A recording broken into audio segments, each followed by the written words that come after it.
নেতৃবৃন্দ ইতিমধ্যেই এই নয়াপল্টনের কেন্দ্রীয় কার্যালয়ের সামনে যেই তাদের যে পিকআপটি পদযাত্রার জন্য আনা হয়েছে সেখানে উপস্থিত রয়েছেন এবং আমি লক্ষ্য করি যে সকাল থেকে কিন্তু এই ঢাকার বিভিন্ন ওয়ার্ড থেকে ছাত্রদল, যুবদল এবং স্বেচ্ছাসেবক দলের যারা নেতাগুলি রয়েছেন তারা কেন্দ্রীয় কার্যালয়ের সামনে এসে সমবেত হয়েছেন এবং তারা বলছেন যে ভারত যে অব্যাহত অপপ্রচার চালাচ্ছে বাংলাদেশের স্বাধীনতা সার্বভৌমত্বের বিরুদ্ধে হস্তক্ষেপ করার চেষ্টা করছে সেটি কিন্তু এদেশের জনগণ মানবে। ভারতের আগ্রাসন এবং তাদের অব্যাহত অপপ্রচারের প্রতিবাদে আজকে এই নয়াপল্টনের বিএনপির কেন্দ্রীয় কার্যালয়ের সামনে থেকে ভারতীয় দূতাবাসের অভিমুখে পদযাত্রা করবে জাতীয়তাবাদী স্বেচ্ছাসেবক দল, যুবদল এবং ছাত্রকর্মীরা ইতিমধ্যেই কিন্তু কার্যালয়ের সামনে অবস্থান নিয়েছেন। কিন্তু পর মিছিলটি শুরু হবে এবং এই আজকের পদযাত্রায় কিন্তু ইতিমধ্যেই বিএনপির সিনিয়র যুগ্ম মহাসচিব রুহুল কবির রিজভী কিন্তু উপস্থিত হয়েছেন। আর কেন্দ্রীয় কার্যালয়ের সামনে যেই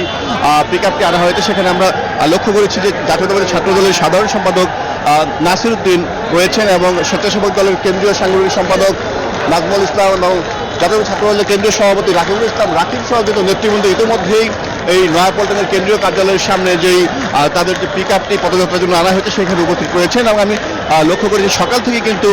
এই ঢাকার বিভিন্ন ওয়ার্ড থেকে ছাত্রদল, যুবদল এবং স্বেচ্ছাসেবক দলের যারা নেতাগুলি রয়েছেন তারা কেন্দ্রীয় কার্যালয়ের সামনে এসে সমবেত হয়েছেন এবং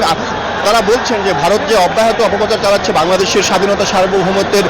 বিরুদ্ধে হস্তক্ষেপ করার চেষ্টা করছে সেটি কিন্তু এদেশের জনগণ মানবে না এবং রাজনৈতিক দল হিসেবে বিএনপির পাশাপাশি ছাত্রদল,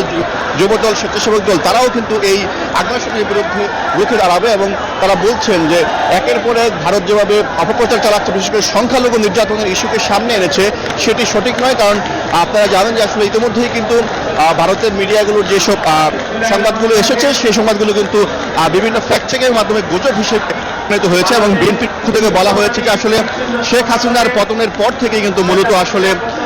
ভারত এই ধরনের অপপ্রচার অব্যাহত রেখেছে এবং বিএনপির পক্ষ থেকে বলা হয়েছে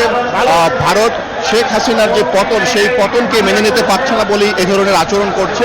এবং সেই বিষয়ে বিএনপির কেন্দ্রীয় কমিটির পক্ষ থেকে ইতিমধ্যেই নিন্দা জানানো হয়েছে এবং বিএনপির মহাসচিব মির্জা ফখরুল ইসলাম আলমগীর লন্ডন থেকে কিন্তু এই বিষয়ে কথা বলেছিলেন এবং সবমিলে যেটি বলা চলে আজকের এই যে পদযাত্রা সেই পদযাত্রা থেকে তারা একটি বার্তা দিতে চান যে আসলে এদেশের জনগণ ভারতের যে আগ্রাসন সেই আগ্রাসনটি মেনে নেবে না এবং বাংলাদেশের যে আপামর জনতা রয়েছেন তারাও কিন্তু এমন একটি পরিস্থিতি চান ভারতের সাথে যাদের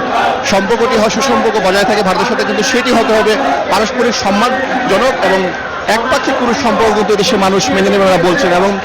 বিএনপির কেন্দ্রীয় নেতৃবৃন্দের পাশাপাশি ছাত্রদল, যুবদল, স্বেচ্ছাসেবক দল তাদের নেতৃবৃন্দ কিন্তু বলছেন যে বাংলাদেশকে একটি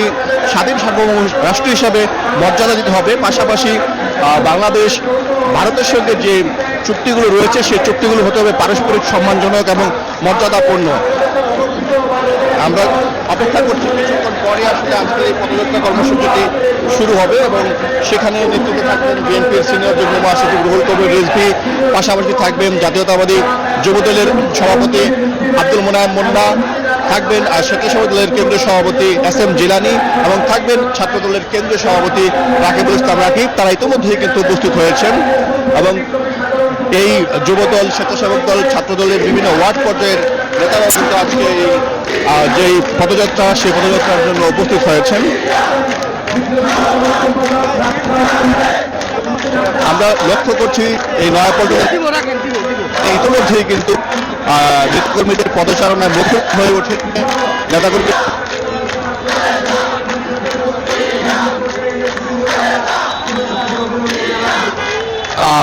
বাংলাদেশের পক্ষ থেকে বাংলাদেশের জাতীয় তারা কিন্তু ধর্মীয় যারা ঐক্যের ডাকের বিষয়ে অন্তর্বর্তী সরকারের প্রধান উপদেষ্টা ডক্টর মোহাম্মদ ইউনূস কথা বলেছেন এবং বাংলাদেশের আপামর জনতার পক্ষ থেকে কিন্তু একটি বার্তা দেওয়া হয়েছে যে আগামী দিন বাংলাদেশ ভারতের সঙ্গে সম্মানজনক সম্পর্কটি বজায় রাখতে চায়। সেই সম্পর্ক হতে হবে পারস্পরিক মর্যাদাপূর্ণ এবং পারস্পরিক স্বার্থ সংশ্লিষ্ট এবং বিএনপি এবং তাদের অঙ্গ সংগঠনের নেতাকর্মীদের যে অভিযোগ যে গত 16 বছর আওয়ামী লীগ তাদের ক্ষমতা ধরে রাখার স্বার্থেই কিন্তু একটি একপাক্ষিক সম্পর্ক গড়ে তুলেছিল ভারতের সঙ্গে, যেটি আসলে রাষ্ট্রের জন্য কল্যাণকর নয়।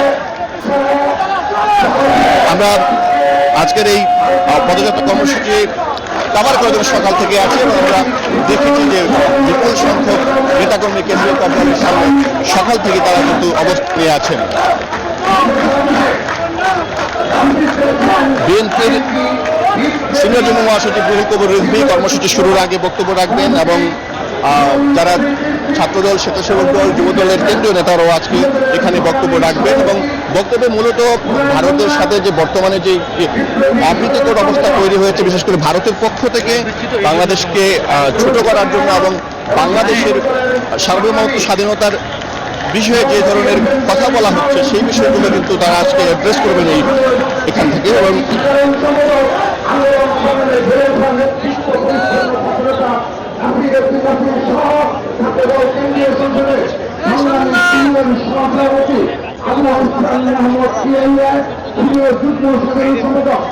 আমার ক্যামেরাম্যান আজনবী কিন্তু আপনাদের দর্শকদের দেখাচ্ছেন আজকের এই নয়াপল্টনের কেন্দ্রীয় কার্যালয়ের সামনে ভারতীয় দূতাবাস অভিমুখে ছাত্রদল, যুবদল, স্বেচ্ছাসেবক দলের যে পদযাত্রা, সেই পদযাত্রার বিষয়টি কিন্তু আমার দেশ 24 ক্যামেরা পার্সন আজনবী দর্শকদের দেখাচ্ছেন এবং আমরা করছি শুরু হবে পদযাত্রা। ইতিমধ্যেই সামনে অবস্থান নিয়েছিলেন তারা নানা স্লোগানের মাধ্যমে, বিভিন্ন স্লোগানের মাধ্যমে তাদের প্রতিবাদ জানাচ্ছেন এবং আজকের এই কর্মসূচি সফলে ইতিমধ্যেই ছাত্রদল, যুবদল, স্বেচ্ছাসেবক দলের বিপুল সংখ্যক নেতাকর্মী কেন্দ্রীয় কার্যালয়ের সামনে অবস্থান নিয়ে আছেন। কিছুক্ষণ পর শুরু হবে এবং আমরা যতটুকু জানতে পেরেছি কাকরাইল মোড়ে আইনশৃঙ্খলা বাহিনীর সদস্য অবস্থান নিয়ে আছে, সেখানে হয়তো তাদেরকে বাধা দিতে পারে, যাতে ভারতীয় দূতাবাস অভিমুখে যাওয়ার আগে কিন্তু তাদেরকে আটকিয়ে দেওয়া হতে পারে। তবে বিএনপির যারা নেতাকর্মী রয়েছেন এবং আজকে ছাত্রদল, যুবদল, স্বেচ্ছাসেবক দলের নেতাকর্মী রয়েছেন, তারা প্রত্যেকেই বলছেন যে ভারতের সঙ্গে বাংলাদেশের যে সম্পর্ক সেটি তারা সুসম্পর্ক রাখতে চান, কিন্তু সেটি হবে পারস্পরিক সম্মানজনক এবং শ্রদ্ধাবোধের জায়গাতে হতে হবে। ভারত একতরফাভাবে আমাদের বিরুদ্ধে যে অপপ্রচার চালাচ্ছে বাংলাদেশের বিরুদ্ধে এবং যে আগ্রাসী মনোভাব সেটি পরিহার করার জন্য তারা আহ্বান জানিয়েছেন। তো কিছুক্ষণ পর শুরু হবে পদযাত্রা, আমরা সে পর্যন্ত অপেক্ষা করি। দর্শকদের ধন্যবাদ জানিয়ে এখানে শেষ করছি।